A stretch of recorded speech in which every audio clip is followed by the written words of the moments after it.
Voilà, salam alaikum. Alors aujourd'hui, on va parler du procédé d'orthogonalisation de Gram-Schmidt, ou bien mieux, orthonormalisation de Gram-Schmidt. Ça, c'est le français, tu choisis ce que tu veux. Alors, orthogonalisation, ça équivaut à orthonormalisation. L'orthonormalisation est une opération triviale, tu normalises un vecteur. Donc ça, tu fais ce que vous voulez. Alors tout d'abord, il faut maîtriser les notations. Notation, regardez, soit W1, W2, WK, une famille orthonormale d'un espace euclidien. Voilà. Cela signifie qu'ils sont deux à deux orthogonaux, et ils sont unitaires. Alors cette phrase qui est là, ça équivaut exactement, regardez, dire que W1, WD, WK est une famille orthonormale d'un espace euclidien, ça équivaut exactement. Cela signifie que W1, WD, WK est une base orthonormée de FK. Qu'est-ce que c'est FK? C'est l'espace vectoriel engendré par W1, W2 jusqu'à WK. Jeu de mots. Au lieu de dire W1, W2, WK est une famille orthonormale, ça équivaut à quoi? Ça équivaut exactement que W1, WD, WK est une base orthonormée de quoi? De vect de ça. Voilà. Pourquoi? Parce que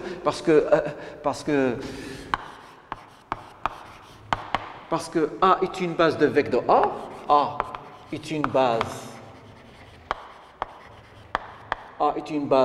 de vec de A est une base de vec de A, ça équivaut à quoi?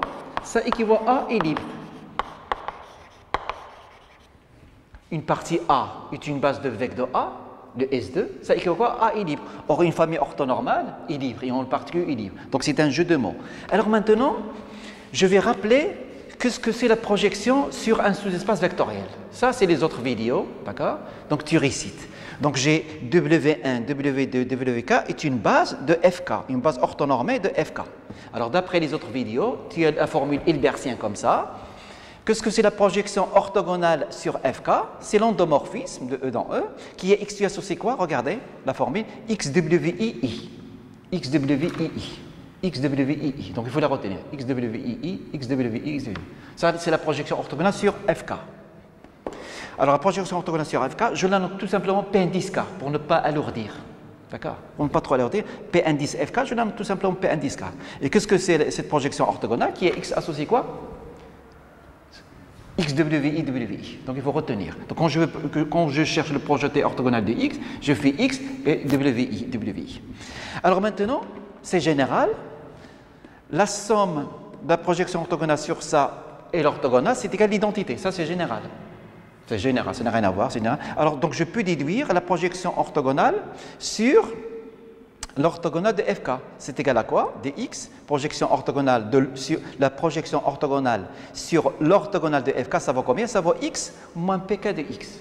PK, c'est P indice FK. Donc, les notations, c'est scolaire. Division de la projection orthogonale sur un sous-espace F. Qu'est-ce que c'est la projection orthogonale sur l'orthogonale? Tu as la condition de normalisation, la projection sur F plus la projection sur l'orthogonale F égale l'identité. Donc tu déduis automatiquement la projection sur l'orthogonale. Ça, c'est général. Chaque fois que je connais la projection sur F, je connais automatiquement la projection sur l'orthogonale. C'est égal à combien? C'est égal à X moins PK de X. Donc voilà. Donc qu'est-ce qu'il faut retenir? Il faut retenir cette formule. Regardez. En résumé, il faut réciter cette formule. Voilà. Donc il faut la retenir. Qu'est-ce que c'est? Qu'est-ce qu'on va faire? Dans le théorème de Gram-Schmidt, on va projeter sur l'orthogonale de FK. Donc X moins somme des FK. Alors maintenant, je vais énoncer le théorème de Gram-Schmidt. Je vais l'énoncer. Alors qu'est-ce qu'il dit le théorème de Gram-Schmidt? Il dit la chose suivante. Chaque fois que j'ai une base d'un espace vectoriel, théorème de Gram-Schmidt,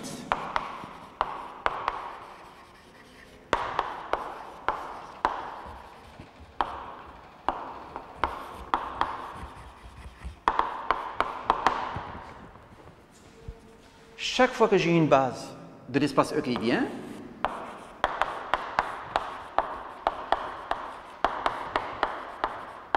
une base d'un espace euclidien, que se passe-t-il? Que se passe-t-il d'un espace euclidien? Que se passe-t-il? Alors, cette base, qu'est-ce qu'il va faire cette base? Il va donner naissance à une unique base orthonormée. Regardez le français. Un espace vectoriel possède toujours une base. Mais toi, tu fixes une base. Que se passe-t-il? Cette base qui est là, il va donner naissance à une unique base orthonormée. Comment on l'appelle? La base orthonormalisée de Gram-Schmidt de celle-ci, français. Alors, il existe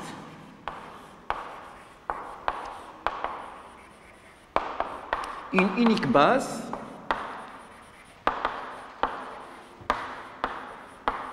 orthonormée, appelée l'orthonormalisée de Gram-Schmidt de cette base B. Voilà, tu peux l'appeler B, ce n'est pas un problème. Comment cette base est construite? Construite de manière récurrente. Construite de manière récurrente. Donc elle est construite comme ça. J'initialise. Donc qu'est-ce que c'est ça? C'est U1. Regardez U1. U1, ce vecteur qui est là, de la base de départ, il va donner naissance à W1. Regardez, U1 donne naissance à W1. U2 donne naissance à W2. Donc U1 il va donner. Qu'est-ce que je fais? J'initialise.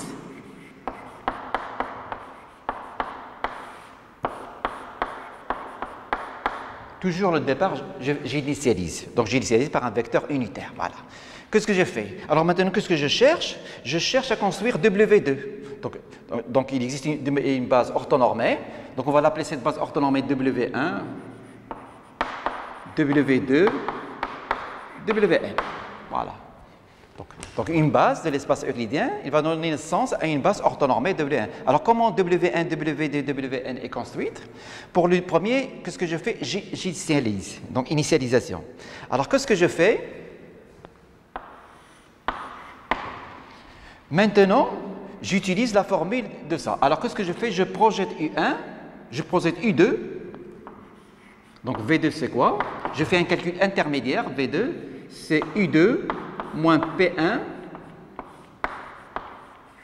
U2. Voilà. Alors, je peux même faire le dessin. Ça c'est W1. Il est déjà construit. Initialisation, je normalise, il n'y a rien. Qu'est-ce que j'ai? J'ai U2. Elle est là. Qu'est-ce que je fais? Regardez, c'est le même algorithme, c'est la même machinerie qui se répète. Le vecteur U2 qui est là, je le projette orthogonalement sur quoi? Sur l'orthogonale W1.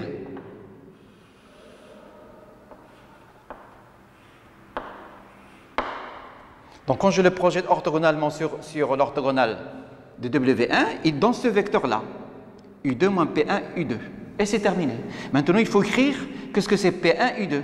Donc ça, d'après la formule qu'on vient de dire, c'est U2 moins U2 W1 W1. Voilà. Qu'est-ce que j'ai fait? J'ai ici W1 et je veux construire WD. Je vais à U2 et je le projette orthogonalement sur l'orthogonale celui-là. Donc il me donne celui-là, V2. Voilà. Et il y a l'étape triviale. Qu'est-ce que c'est l'étape triviale? Je normalise le vecteur. Ça, c'est l'étape triviale. Donc, tu normalises le vecteur. Étape triviale, écrire. Donc, écrire. WD, il vaut combien? Tu le normalises.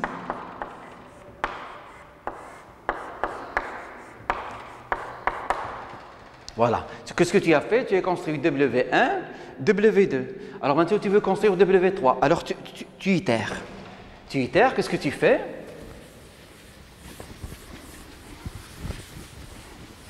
Tu répètes la même machinerie. Tu répètes la même machinerie. La suite, elle est construite de manière récurrente. Regardez. W2, il est construit à partir de W1. Alors maintenant, que se passe-t-il? W1 et W2, qu'est-ce qu'ils vont faire? Ils vont construire W3. Et pour cela, qu'est-ce qu'ils vont faire? Ils vont appeler U3.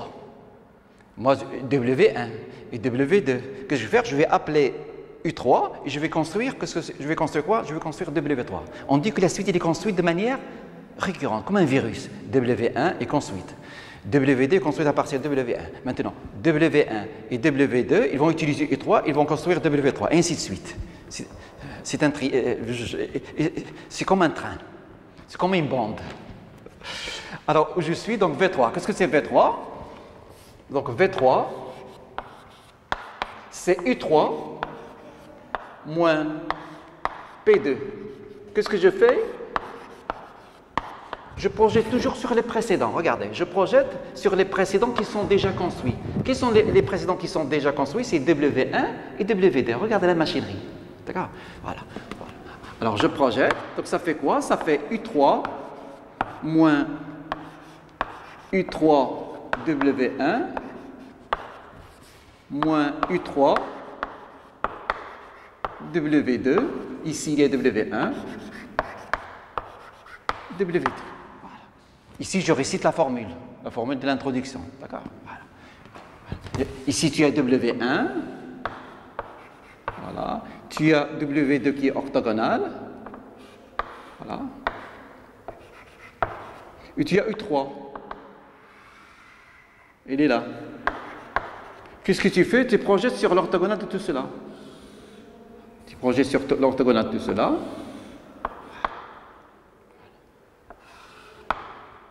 Et tu as ici quoi? Tu as V3. Tu projettes toujours sur l'orthogonale des précédents. C'est une machinerie. Ça n'a rien à voir avec les maths. Je prends les précédents. C'est une famille orthonormale. Et je projette, pour construire WK, je vais à UK et je la projette orthogonalement sur le espace vectoriel engendré par les précédents. Voilà, et ainsi de suite. Jusqu'à ce que tu arrives à quoi? À Vn, le dernier. Et ici, bien sûr, il y a l'étape triviale. Qu'est-ce que c'est l'étape triviale? Tu normalises l'étape triviale. L'étape triviale, tu normalises.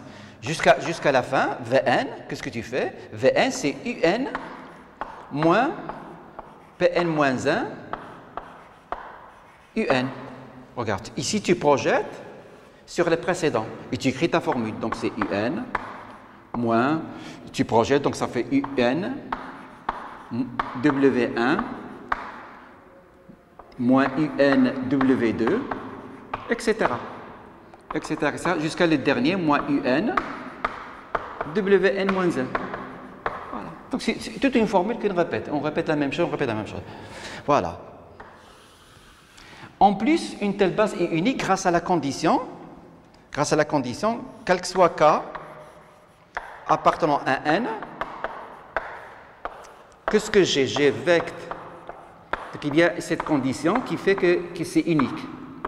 Vect de U1 UK, c'est égal à vec de W1 WK. Donc il y a cette condition. Et il y a aussi la condition d'orientation. Voilà. UK WK est strictement positif. Regardez la preuve maintenant en un seul mot. De toute façon, on va comprendre ça dans l'exemple. Il ne faut pas se précipiter. Ici, on donne l'idée, on donne 30% de l'idée, d'accord? Donc, tu vois l'exemple, puis tu reviens, tu vas comprendre, c'est bête. D'accord? Donc, il ne faut pas se précipiter. D'accord? Maintenant, essaye de comprendre 30%. Alors, qu'est-ce que c'est la preuve de ça? Regardez la preuve de ça. Donc, notez la méthode de travail. Essaye de comprendre l'idée à travers des dessins. On va à l'exemple, puis tu reviens et tu vas comprendre, c'est bête. Qu'est-ce que c'est la preuve? Regardez la preuve. Tu n'es pas obligé de connaître la preuve. Montrons par récurrence, avec nos hypothèses, montrons par récurrence sur K appartenant à N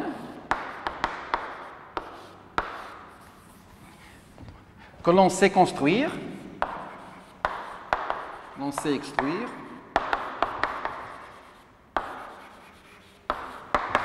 une famille orthonormale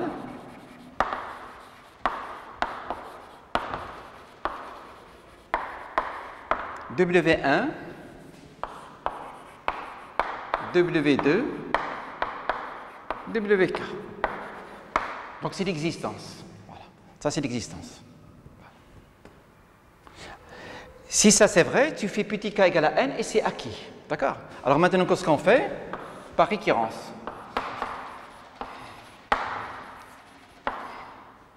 Par récurrence. Pour k égale à 1, qu'est-ce que tu fais? Pour k égale à 1, W1, tu normalises. Donc c'est facile. L'existence. Voilà. Alors maintenant, supposons que l'on a construit une famille W1, WK orthonormale de l'espace euclidien. Qu'est-ce que tu veux? Tu veux WK plus 1. Alors tu veux WK plus 1, qu'est-ce que tu fais? Tu as la base. Il ne faut pas oublier ton hypothèse, tu as une base. Ton hypothèse, tu as une base. U2, UN. Alors qu'est-ce que tu fais? Tu poses WK plus 1. C'est la projection. C'est la projection sur l'orthogonale de FK de UK plus 1. Regarde, WK plus 1 que tu cherches, c'est la projection sur l'orthogonale de FK qui sont déjà construits. Regardez, ça c'est déjà construit d'après l'hypothèse de récurrence. Donc je peux parler de FK qui est égal avec de ça.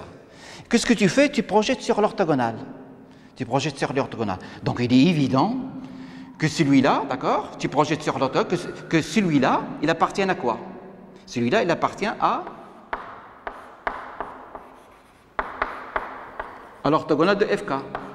Tu projettes sur l'orthogonale de ça. Regarde. Donc il est évident que celui-là qui est là, c'est-à-dire WK plus 1, il appartient à ça. Autrement dit, WK plus 1 est orthogonal à FK. Et c'est terminé. Et c'est terminé. La preuve, elle est terminée. Voilà. Bien sûr, qu'est-ce que tu fais? Il faut le normaliser. Que veut dire le normaliser? Tu le multiplies par l'inverse de sa norme. Ça, c'est général. Et c'est hors sujet. C'est général. Tu prends n'importe quoi, tu peux la normaliser. Tu prends n'importe quoi, tu peux la normaliser. Tu prends n'importe quoi, tu peux la normaliser. C'est l'étape triviale. Regardez. J'ai déjà construit une famille orthonormale W1, WD, WK. Question, je cherche à construire WK plus 1. Qu'est-ce que je fais? Je prends UK plus 1, regardez, c'est le même indice, je le projette sur l'orthogonale. Donc par définition, il appartient à FK de ça, à l'orthogonale. Et par définition, il est orthogonal à FK. Et qu'est-ce qu'il reste? Tu le normalises. Donc pour le normaliser, tu le divises par la norme, par sa norme. Et c'est terminé. Regardez, la preuve, un seul mot. Voilà. Alors maintenant, on n'est pas obligé de comprendre la preuve, etc. Maintenant, on va passer à l'exercice qui va nous expliquer tout cela. Donc, toujours la méthode de travail. Donc, la méthode de travail, c'est quoi? À travers l'exercice, je comprends. Alors, exercice, et les exemples, je comprends. Alors, exercice.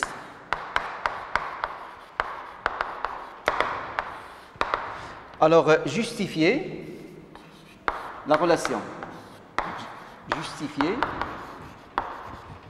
Justifier que, quel que soit m appartenant à n, qu'est-ce que j'ai? L'intégrale de 0 plus l'infini, xm l'exponentielle de moins x dx, est égal à quoi? Est égal factoriel de n. Voilà.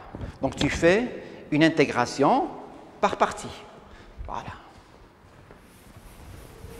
Donc tu fais une intégration par partie, tu as ça. Alors maintenant l'exercice commence. On considère l'application que je note comme ça, qui va de Rn de x croix Rn de x vers R, qui est un couple de polynômes PQ. Donc je vais l'écrire ici, donc, qui est un couple de polynômes PQ je lui associe quoi? L'intégrale de 0 plus l'infini P' de x, P' de x, E de moins x dx, plus P de 0, Q de 0. Voilà.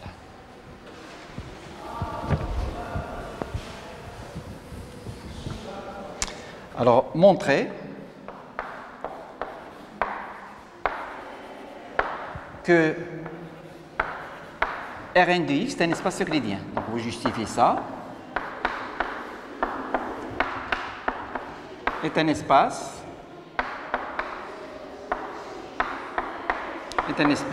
euclidien.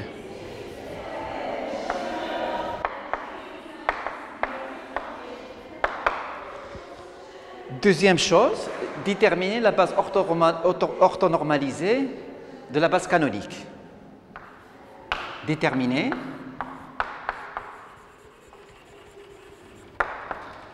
la base orthonormée qui est associée à la base canonique A, je vais l'écrire carrément, AB. La base canonique c'est quoi? C'est 1 x au carré. Donc déterminer la base orthonormalisée de Gram-Schmidt associée à la base canonique, si tu veux le français. D'accord? On ne veut pas perdre de temps, mais si tu veux le français, détermine la base orthonormalisée de Gram-Schmidt associée à la base canonique. Donc, que le but d'exercice, c'est de réciter l'algorithme. Voilà, le réciter. Donc, c'est une machinerie, il n'y a rien à réfléchir. C'est comme le PGCD. Le PGCD, si tu connais le PGCD, tu connais ça. C'est le même tac, tac, tac, tac, tac. Tu répètes la même chose.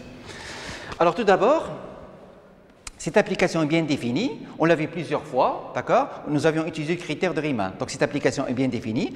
On va montrer que c'est un espace euclidien, d'accord? Alors, pour montrer que c'est un espace euclidien, qu'est-ce qu'il faut vérifier? On commence par quoi? Voilà, on commence toujours par symétrique. Alors, pourquoi cette application, c'est évident, elle est symétrique? Donc, cette application, c'est évident, elle est symétrique. Il est évident que l'application qui est là est symétrique. C'est l'évidence. Quand tu peux remettre PQ, ça reste la même chose. Alors, deuxième chose, regardez, toujours il faut respecter l'étape. Symétrique, comme ça, j'ai la réduction de 50%. Alors, quelle est la deuxième chose? Je fixe une variable, je fixe le polynôme Q, on fixe le polynôme Q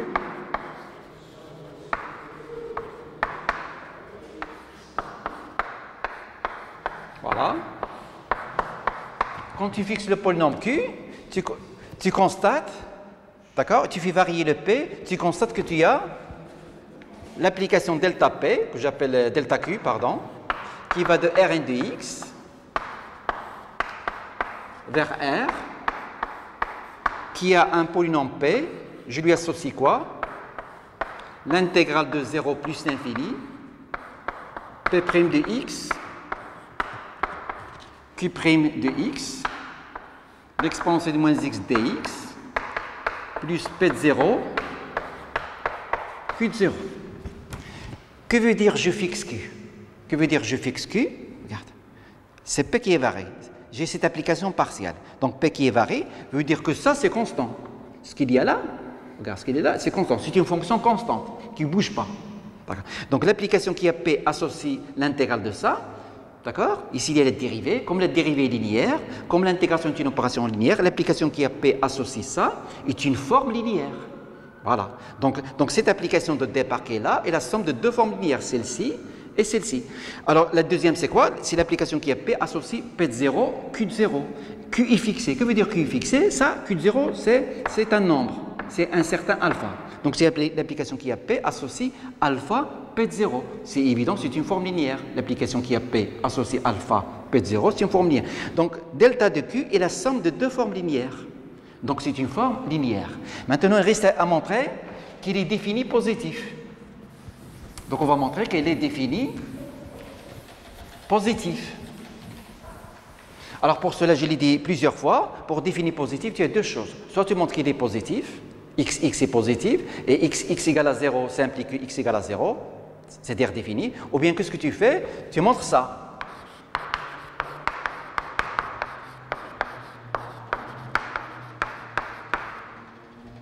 Et quand est-ce que tu utilises ça? Quand tu as les intégrales, quand tu as les séries, de façon générale, quand tu as des limites. C'est-à-dire défini, ça ne marche pas. Quelque chose égal à 0, ça n'implique pas que ce qu'il y a à l'intérieur est nul. Donc cela se produit quand tu as des intégrales, des séries, etc. Donc dans notre cas, tu as l'intégrale de 0 plus l'infini, d'accord? Qu'est-ce qu'on va faire? On va montrer ça. Donc montrant que quel que soit P un polynôme non nul,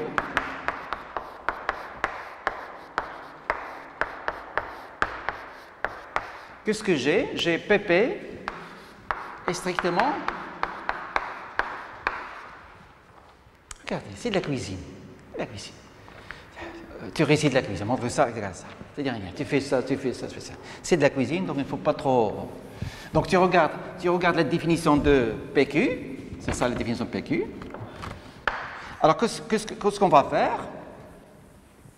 Pour la clarté, qu'est-ce qu'on va faire pour ne pas trop se casser la tête? Pour la clarté, regardez. Donc, PP c'est ça. Donc, PP c'est ça. Je vais écrire puisque c'est PP.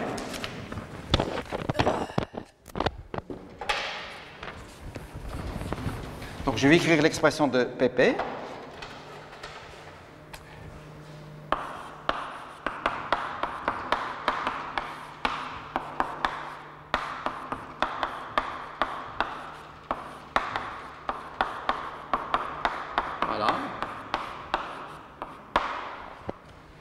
Et comme il y a ici une dérivée, qu'est-ce que je vais faire? Je vais distinguer un cas pour ne pas trop se casser la tête. Donc, premier cas, et je cherche à montrer quoi? Je cherche à montrer ça. Regardez l'organisation. Je prends un polynôme non nul et je cherche à montrer ça. Je fais comme ça. Alors, je distingue le premier cas. Si P est constant,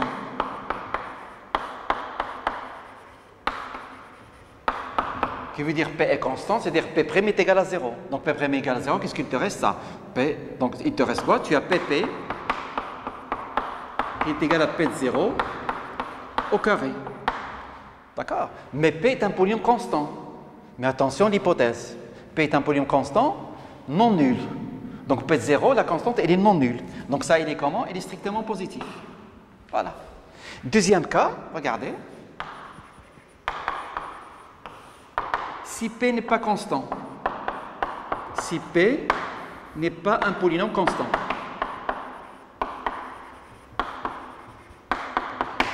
que veut dire un polynôme n'est pas constant? Cela veut dire que la dérivée n'est pas nulle. D'accord? La dérivée n'est pas nulle. Or, la dérivée n'est pas nulle. Regardez. Voilà. Donc, tu as ça, regardez ça, somme de deux positifs. Donc, PP, qui est la somme de ça plus ça, est supérieur que celui-là. Donc, il est supérieur que l'intégrale de 0 plus l'infini, P' de x, e moins x au carré, dx. C'est évident. Mais d'après la relation de Schall, ce qu'il y a là, c'est supérieur ou égal à quoi?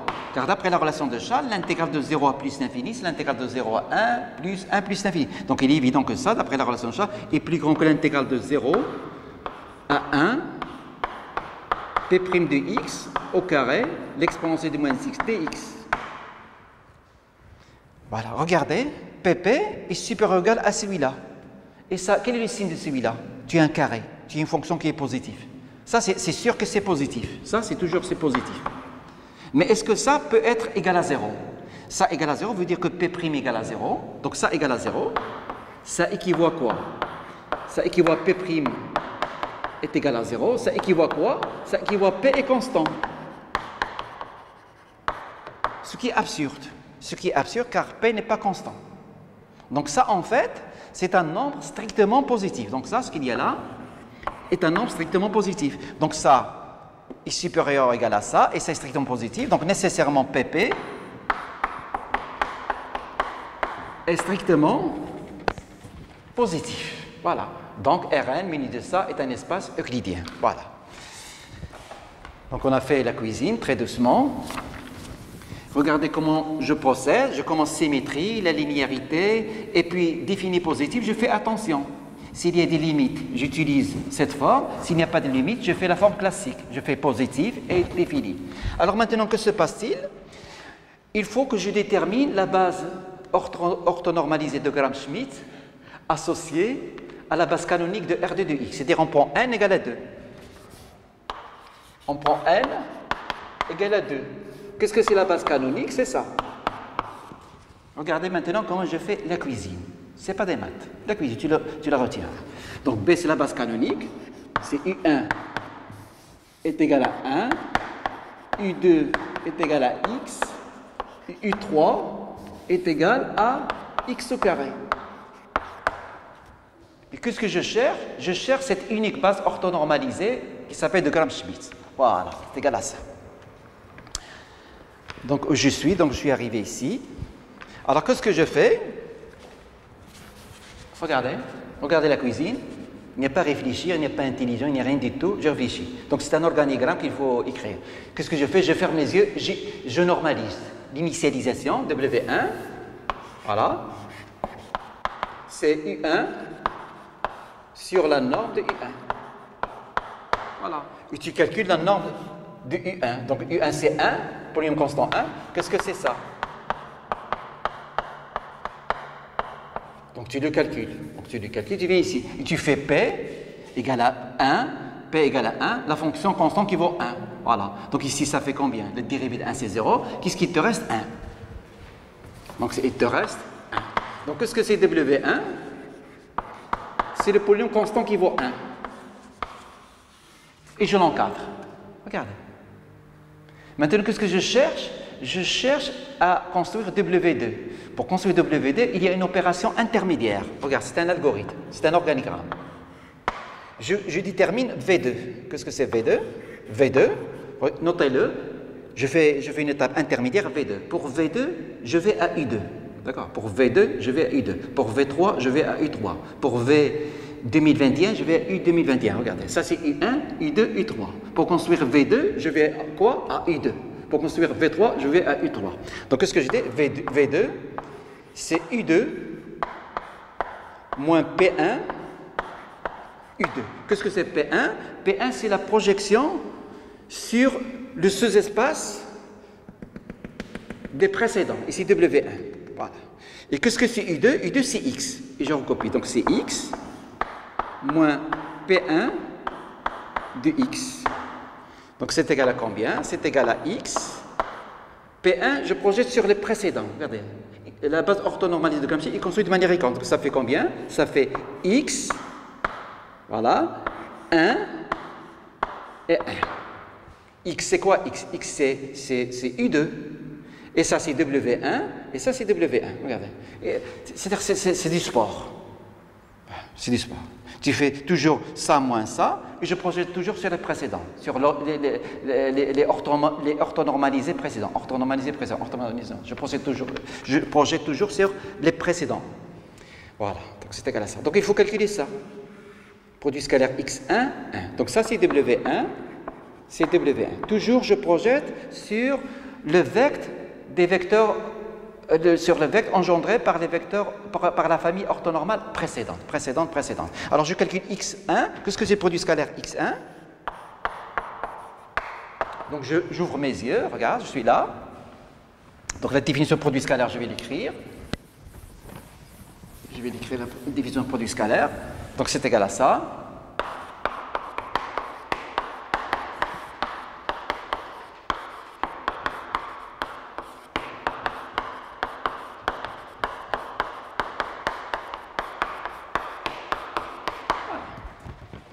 Qu'est-ce que c'est x produit scalaire x1? Qu'est-ce que je fais? Voilà. Le dérivé de 1, c'est 0. Donc ça, c'est égal à 0. Ici, j'ai x. Regardez, j'ai x. Quand tu prends la valeur en 0, ça donne 0. Donc combien ça fait? Il faut l'écrire. Ça fait 0 plus 0. Et 0 plus 0, ça fait combien? Ça fait 0. Donc x1 égale à 0. Produit scalaire vaut 0. Combien il vaut V2? V2, il vaut X. Maintenant, l'étape triviale. Vraiment l'étape triviale hors sujet. Tu prends un vecteur non nul, tu le normalises, vraiment hors sujet. Qu'est-ce que je fais? Je normalise ce vecteur. Alors pour le normaliser, il faut calculer x scalaire x. Donc je calcule x scalaire x. Donc c'est comme si tu prépares un couscous. Donc il faut faire x scalaire x. Eh bien je viens ici, donc x scalaire x, voilà. Donc ça fait combien? Donc je le calcule, la dérivée de x c'est 1, la dérivée de x c'est 1, donc c'est égal à combien? Ici ça fait 0. Donc qu'est-ce qu'il me reste? Il me reste l'intégrale.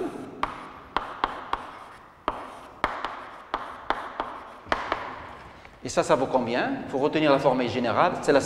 C'est un cas particulier trivial de la fonction gamma. L'intégrale 0 plus l'infini x à la puissance m l'exponentielle moins x. Dans la première question, c'est quoi? C'est le factoriel de m. D'accord? Donc tu as l'intégrale de 0 plus l'infini x à la puissance m moins x dx. Combien il vaut sa valeur? C'est le factoriel de m. Des petites choses à savoir. La fonction gamma, cas particulier trivial de la fonction gamma. L'intégrale 0 plus 1 x à la puissance m moins x, dx c'est égal au facteur de m. C'est la question 0 au début. Tu fais une intégration par partie. Donc ici c'est égal à 1. Donc le vecteur il est unitaire. Donc le vecteur est unitaire, donc c'est très bien. Donc qu'est-ce que c'est W2? W2 est égal à x. Et j'encadre mes résultats. Regardez. Donc, c'est une cuisine. Maintenant, qu'est-ce que je cherche? Je cherche à construire, regardez, je cherche à construire W3. Qu'est-ce que je fais? Pour que je construise W3, qu'est-ce que je fais? Je vais à la famille orthonormale précédente. Et quelle est la famille orthonormale précédente? Quelle est la famille orthonormale précédente? La famille orthonormale précédente, c'est W1, W2. Notez l'algorithme. Pour construire W3, regardez, je veux construire W3, donc je fais un calcul intermédiaire V3. Pour cela, qu'est-ce que je fais pour construire W3?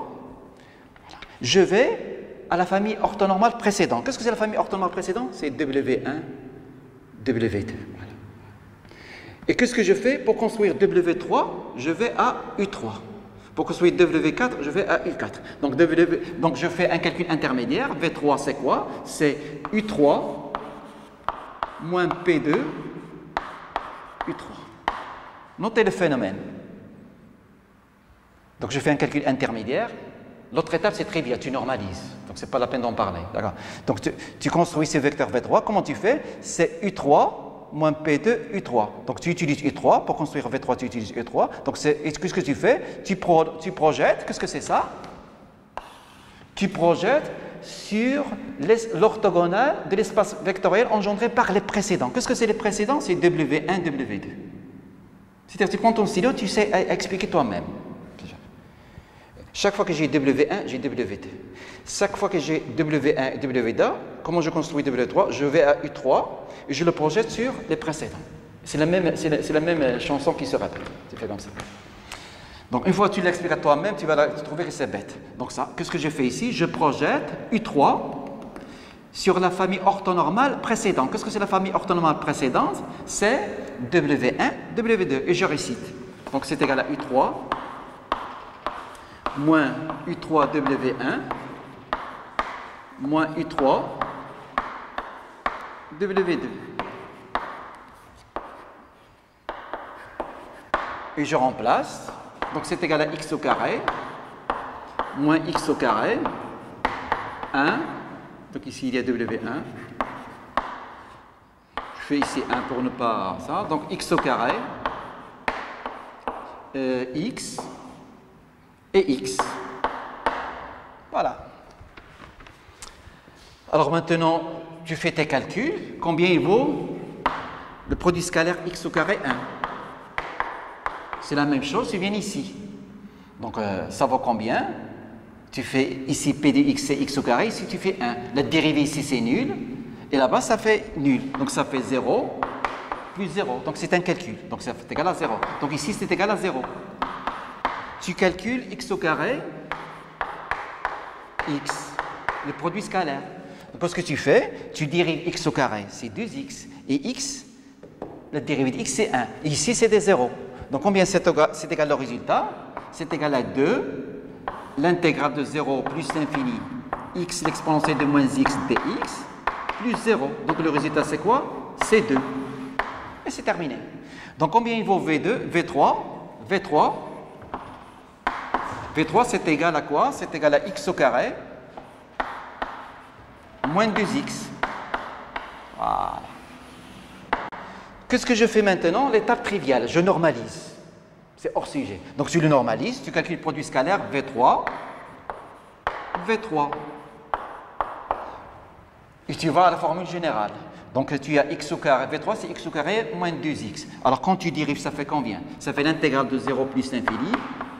Voilà. Le dérivé de ça c'est 2, x moins 1 fois 2, x moins 1, l'exponentielle de moins x dx. Et la valeur en 0, quand tu vois ici la valeur en 0, ça fait plus 0. Donc quand je fais sortir le 2, ça fait 4. L'intégrale de 0 plus l'infini, x moins 1 au carré, l'exponentielle de moins x dx. Voilà. Alors maintenant, qu'est-ce qu'il reste à faire? Il reste à calculer cette intégrale. Alors là, j'utilise la question quoi? J'utilise la question 0. Donc, qu'est-ce qu'il dit la question 0? Que vaut l'intégrale de xl puissance m, l'exponentielle de moins x dx, de 0 à plus l'infini? Donc, il suffit que je calcule ça.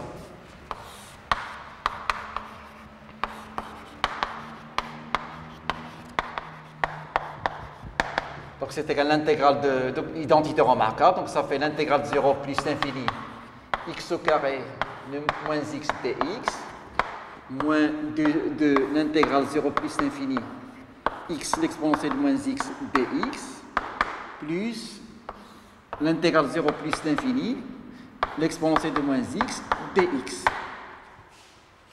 Donc, d'après la question 0, ça c'est le factoriel de 2, c'est 2. Ici, c'est 1, donc ça fait 2, moins 2, plus 1. Donc, ça fait 1. Donc, tu arrives ici, d'accord? Donc, ça vaut 1. Donc, quel est le résultat final? C'est 4. Donc, la norme de ce vecteur au carré, c'est égal à 4. Donc, V3 est égal à 4. Donc, la norme de vecteur V3, il vaut combien? Il vaut 2. Et l'étape triviale, c'est quoi? Tu normalises. Donc, W3, c'est quoi? C'est V3 divisé par 2. C'est égal donc à 1 demi x au carré moins x. Et tu l'encadres. Voilà. Et tu présentes ton résultat. C'est terminé. C'est terminé. Tu présentes ton résultat. Voilà. C'est des couscous. Donc, B qui est égal à W1 qui est égal à W2x qui est égal à ça est une base orthonormée de R2 de x munie de son produit scalaire, celui-là. Comment on l'appelle? On l'appelle base orthonormalisée associée à la base canonique de Gram-Schmidt. C'est la base orthonormalisée de Gram-Schmidt associée à la base canonique de R2 de x. Voilà. Donc c'est terminé. D'accord? Sur votre plateforme modèle, vous avez des exemples cartésiens, vous avez ça. Alors je termine avec le résultat suivant, qui est conséquent en termes de Gram-Schmidt. La première conséquence, tout espace euclidien possède une base orthonormée. Tout espace euclidien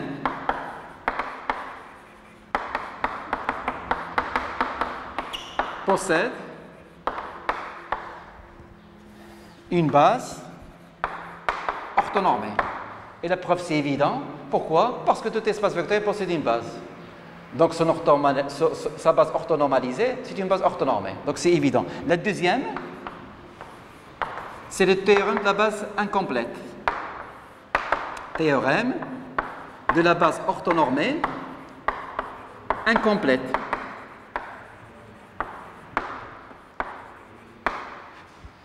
Théorème de la base orthonormée incomplète. En S2, qu'est-ce que nous avions vu? Chaque fois qu'on a une famille libre, on peut la compléter une base. Maintenant, on est dans un espace euclidien. Chaque fois qu'on a une famille orthonormale, on peut la compléter une base orthonormée. Toute famille orthonormale,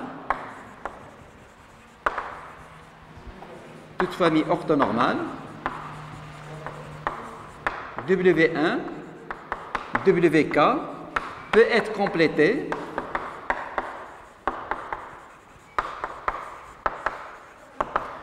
en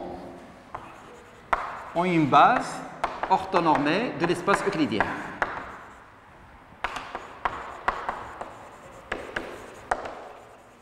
Et pourquoi? Parce que, à cause de cette formule. À cause de cette formule, c'est quoi?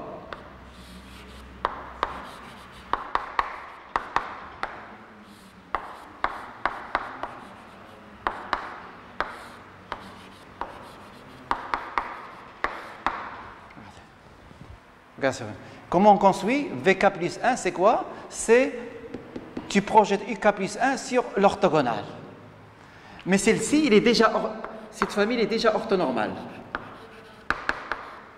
Donc, quand tu la projettes ici, ça reste elle-même.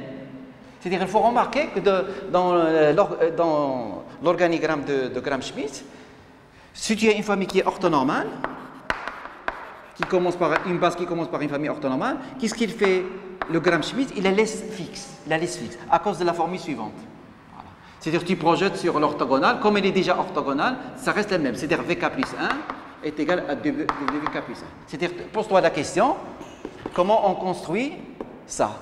Et sachant qu'il est orthonormal, que veut dire orthonormal? Orthonormal veut dire que WK plus 1 est orthogonal à FK. D'accord. Donc nécessairement, ça va être elle-même. Voilà, c'est tellement facile, quand tu l'expliques, il devient compliqué. Voilà, je vous remercie.